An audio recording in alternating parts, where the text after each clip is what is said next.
Uy, malapit na mag-summer. Naghahanap pa kayo ng affordable beach, yung not crowded, clear water, at higit sa lahat, yung white sand. So, sa halagang 4,500, may experience nyo na tong lahat. And guess what? Yung 4,500 nyo ay good for 12 packs na. So, tara, itutur ko kayo sa magandang resort na to.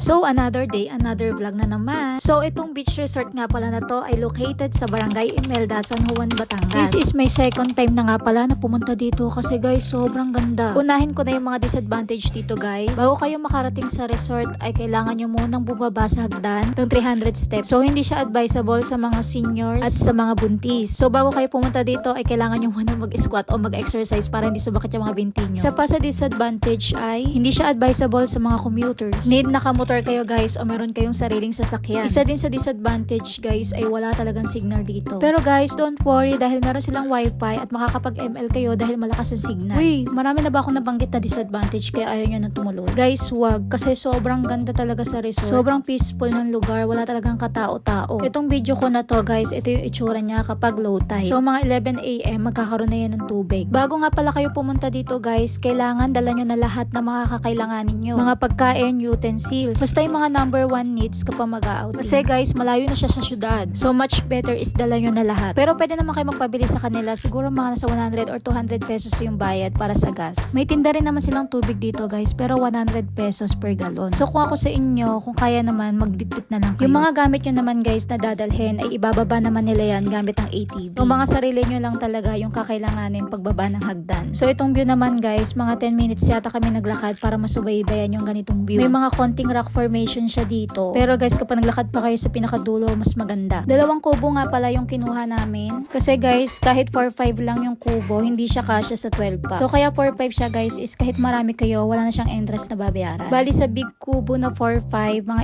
8 packs lang yata yung kasya sa loob. Kung malalaki guys, pero kung maliliit naman kayo, kasya siguro dito yung 10 packs. Meron din namang open cottage sa labas, so pwede rin naman matulog yung iba doon. Tingnan nyo naman guys, diba? Sobrang clear ng water. Alam nyo ba guys, hiyang-hiya talaga ako mag-swimsuit, pero dahil walang katao-tao dito, ayan, nakapag-swimsuit talaga ako. For only 4,500 guys, tingnan nyo naman yung dagat, diba? Sobrang clear. So, ganito naman yung itsura ng front beach nila guys kapag low tide. Habang waiting kami sa high tide, ayan, nagtuyan-duyan muna kami at naggeng-geng. Sobrang saya namin talaga dito guys, as in. Super friendly din ng mga aso nila dito. So, kapag pupunta kayo sa pinakadulo, sasamahan talaga nila kayo. Ito yung pinaka-favorite kong part sa resort na to. Yung parak formation dito at yung papino na buhangin. Para masilayan nyo yung ganitong view guys, kailangan nyo muna maglakad ng 15 to 20 minutes. So, kung ako sa inyo guys, pag pupunta kayo dito, gaya nyo yung ginawa ko, nagbaon ako ng tubig. Kasi guys, sa paglalakad pa lang mauuhaw na kayo. Ito talaga yung pinaka-favorite kong part. So kahit malayo-layo yung lakaran, talagang pinupuntahan namin siya. Pero mas okay na rin yung lalakarin nyo, diba? Kasi yung iba kailangan nyo pa mag-rent ng bangka para lang makapunta kayo sa mga rock formation. So dito guys, lalakarin nyo lang. So ito nga yung maaabutan nyo kapag naglakad kayo.